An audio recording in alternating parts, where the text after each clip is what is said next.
This is Living Planet.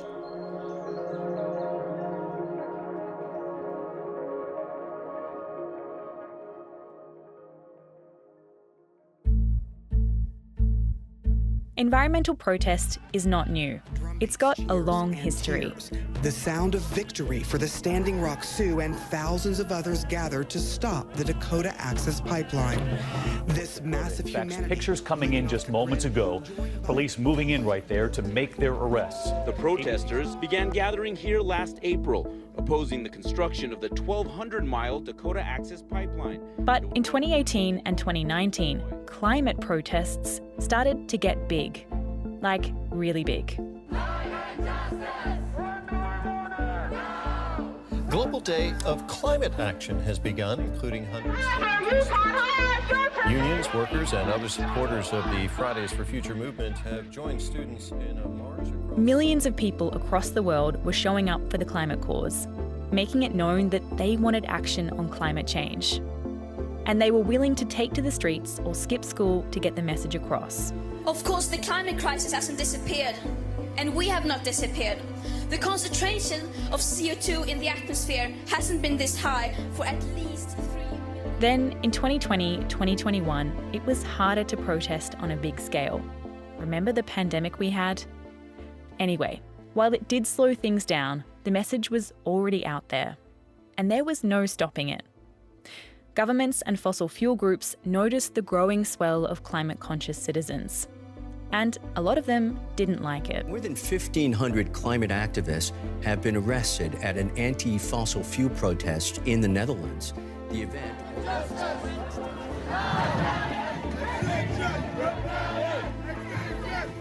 We're going to stay here until they drag us away. The climate change is an unfolding crisis. We know the cause, and it's still being subsidized by our government. So Around 2022, a chunk of the climate movement started to change their tactics. Governments were still investing in coal, oil and gas, something the overwhelming majority of climate scientists say we need to stop using as quickly as possible to turn the tide on deadly climate change. Time was of the essence. More attention was needed. So how do you get more attention? Climate protesters are taking radical action. In England, 80-year-old Sue Parfitt illegally blocks oil shipments. Continuing to forcibly evict climate activists from a town at the centre of a battle over coal mining. Protesters moved in to stop energy giant RWE. Event organisers Extinction Rebellion said more than 6,000 people showed up. Even before these protests, lawmakers from the US to the UK to Australia had started to criminalise climate and environmental protest. But human rights groups say they're coming down even harder on these new protests, even though they're non-violent. So what's behind it? And what's ahead? This is Living Planet. I'm Charlie Shield.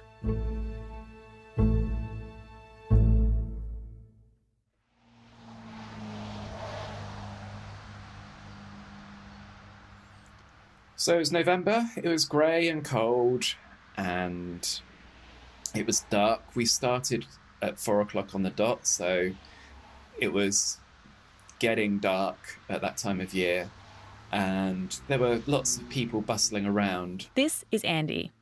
In November 2023, on Remembrance Day, which is the UK's version of Veterans' Day, he was part of a non-violent protest, disrupting traffic on one of London's main shopping streets.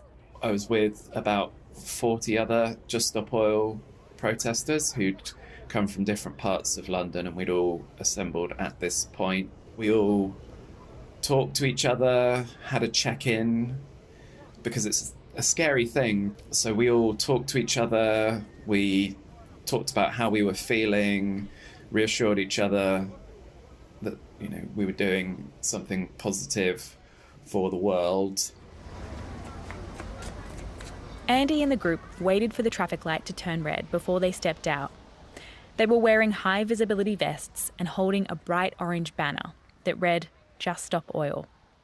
Some protesters stayed on the sidewalk to explain to passers-by what the protest was all about. So we entered the road at 4 p.m. and we walked slowly for about 30 minutes.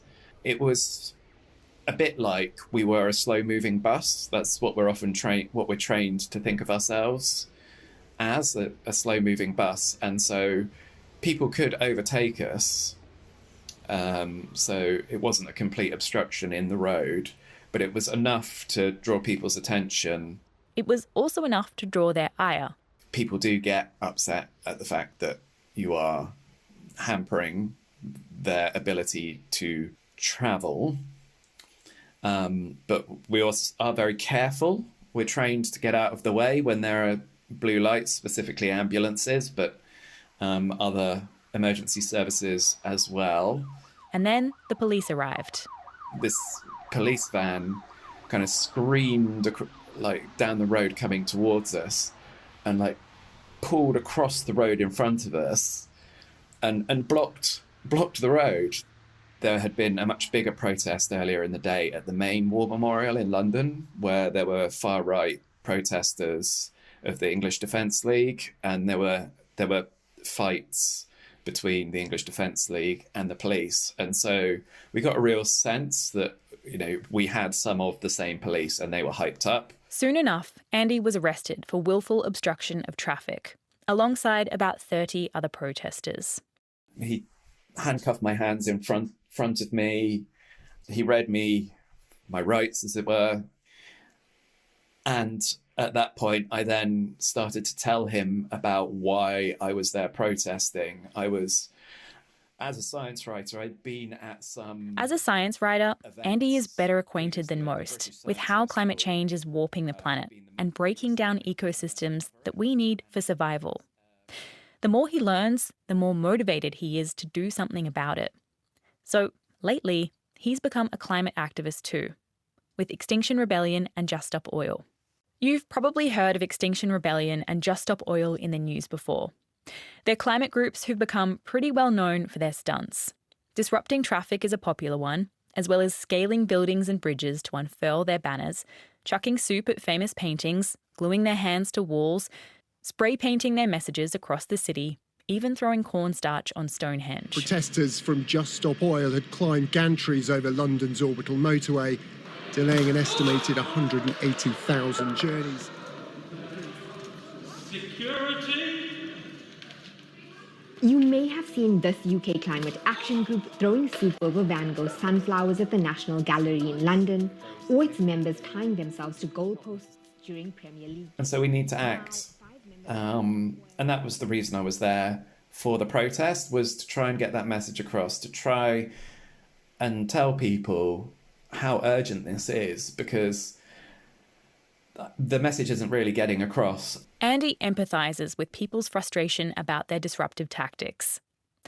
But ultimately, he says he's motivated by something that feels bigger than his momentary discomfort. Now, obviously they're frustrated by the fact that we are slowing them down and making it harder for them to get to the places that it's going to, but perhaps that might make them think, well, they think this is serious enough to do this. Well, why is that? After his arrest, Andy ended up having to spend a night in jail, something he's not in a hurry to do again. He was eventually acquitted of the charge. At the time of arrest, he was technically standing on a traffic island, so he wasn't actually obstructing traffic, the judge found.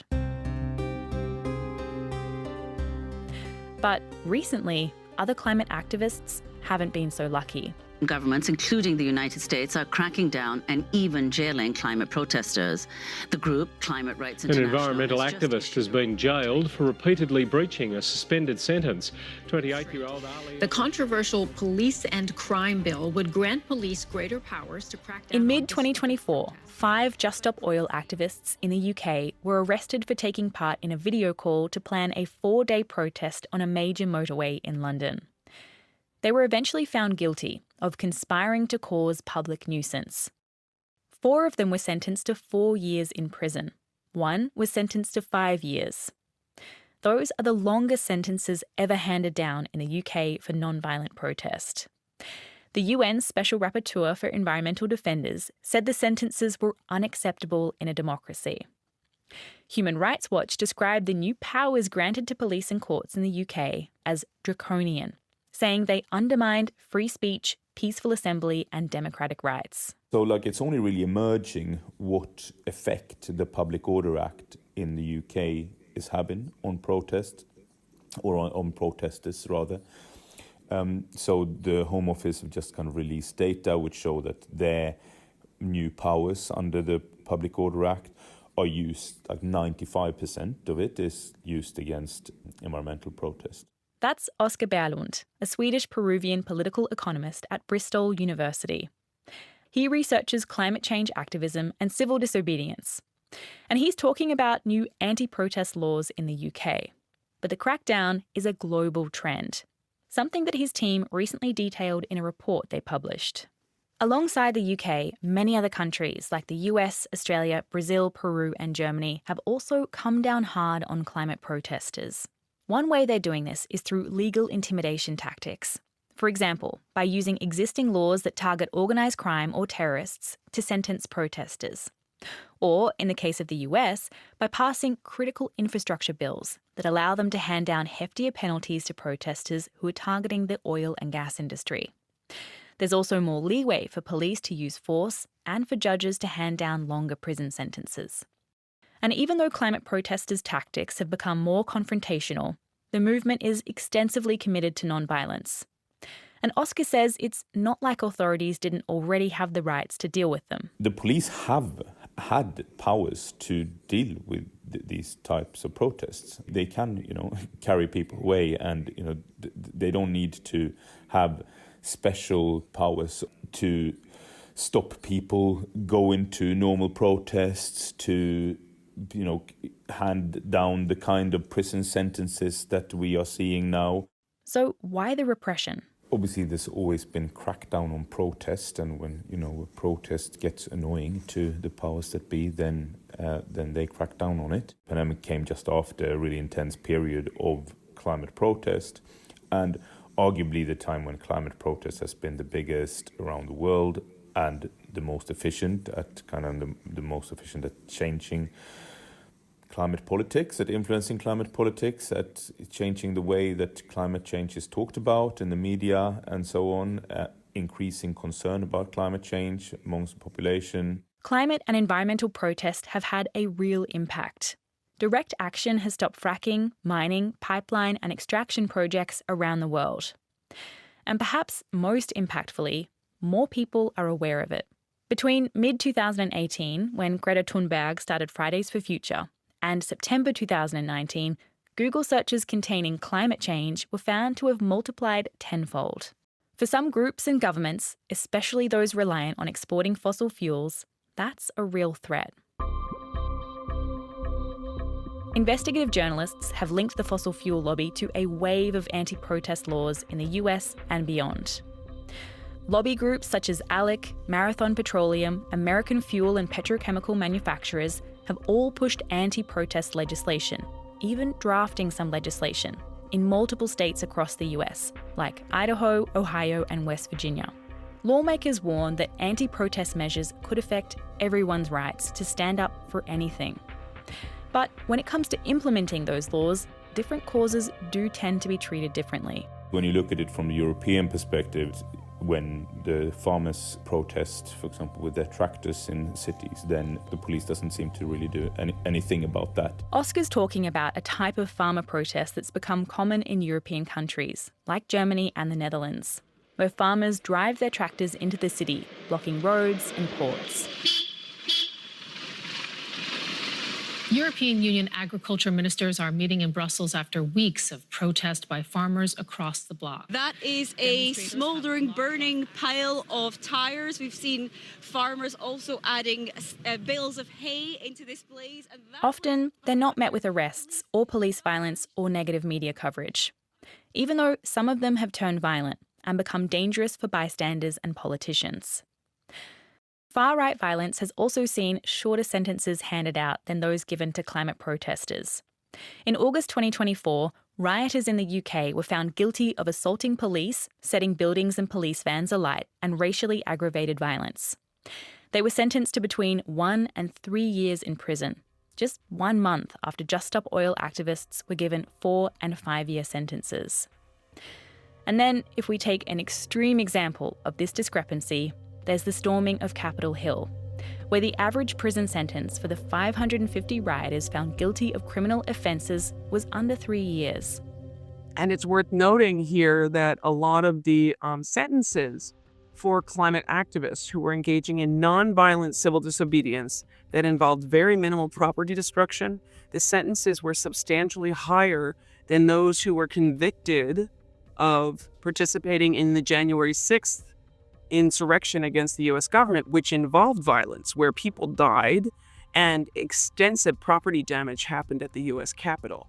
I mean, these were people who literally built guillotines on the U.S. Capitol grounds with the express intention of murdering elected members of the U.S. government.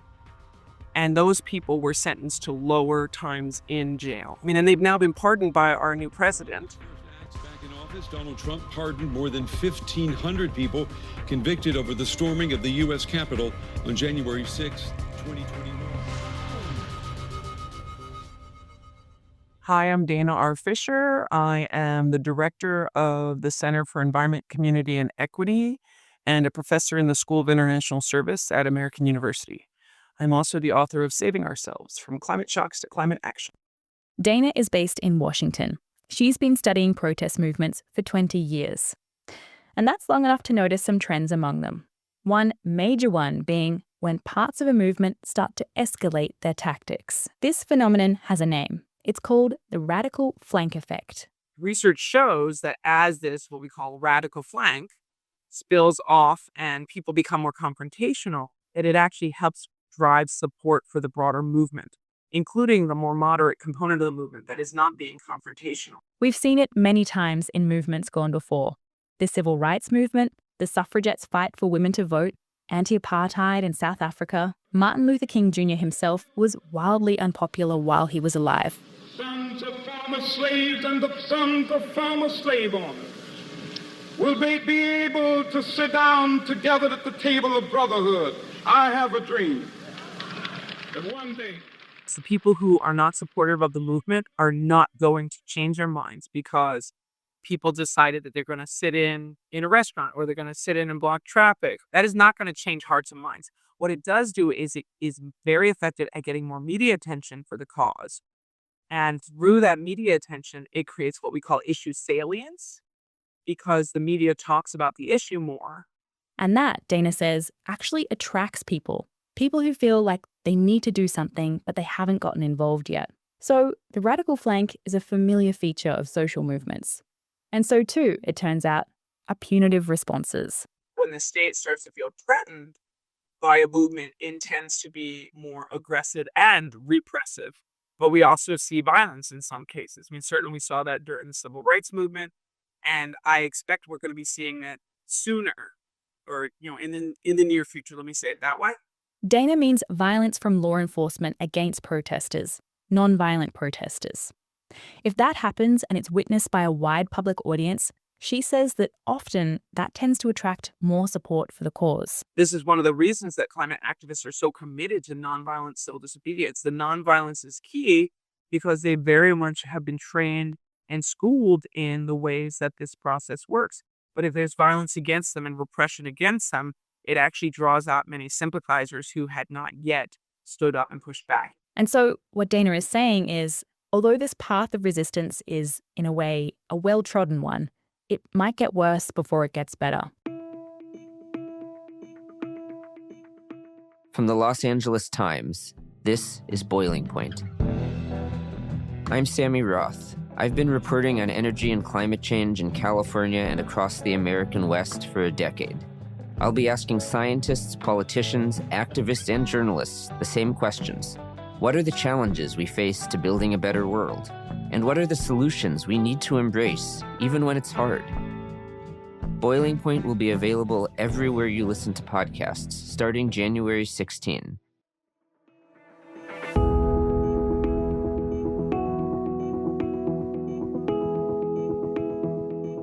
Oscar Bauerlund is not convinced the confrontational tactics of climate activists are necessarily helpful for the climate movement. But he is convinced by the motivations behind them. I don't necessarily think that it's a good approach to throw soup at paintings or to glue yourself to a motorway unless what your protest is directly linked to that motorway.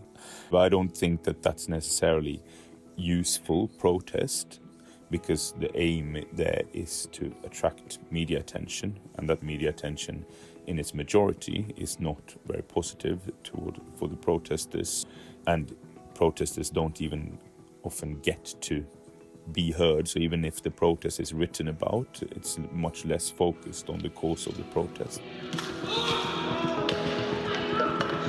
Security! I mean, ultimately, the people that are being sent to prison for 4 or 5 years, they might engage in a type of protest that most people find inconvenient and a bit stupid and silly. But they do so from a place of caring immensely for humanity and the planet, and they do not do so in self-interest. They absolutely do not do so in self-interest. So to send people like that to prison for 4 or 5 years is, I think, not in the public interest. I mean, what I think is really important is to acknowledge that this is part of climate politics, and the real villains in climate politics, they're not being sent to prison. The countries that are allowing this to happen, and more specifically, the fossil fuel industry, they're not facing consequences, and the crimes that they are committing are a lot worse than gluing yourself to a motorway.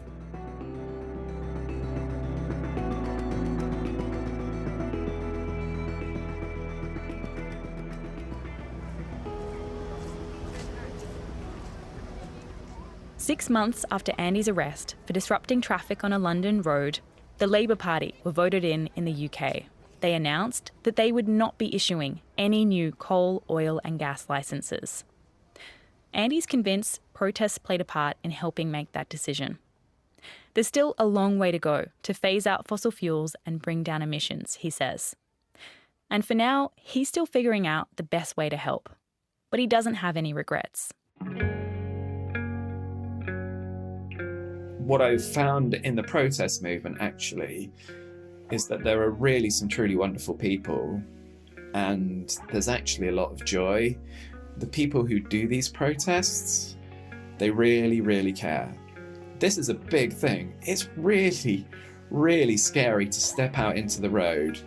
There are people shouting at you. There are people honking their horns. That takes an awful lot of courage. And then to risk arrest and jail as well. You have to be brave, and as scary as things are, I'm really proud to be a part of that.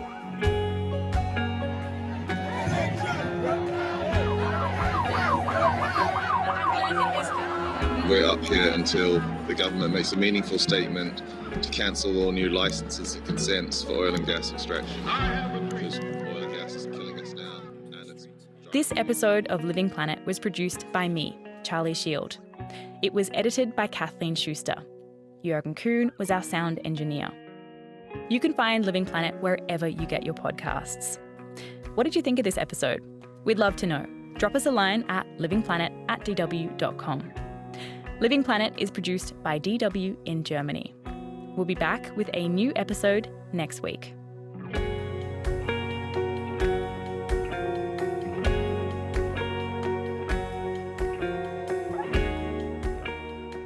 Before you go, we've got a podcast recommendation for you.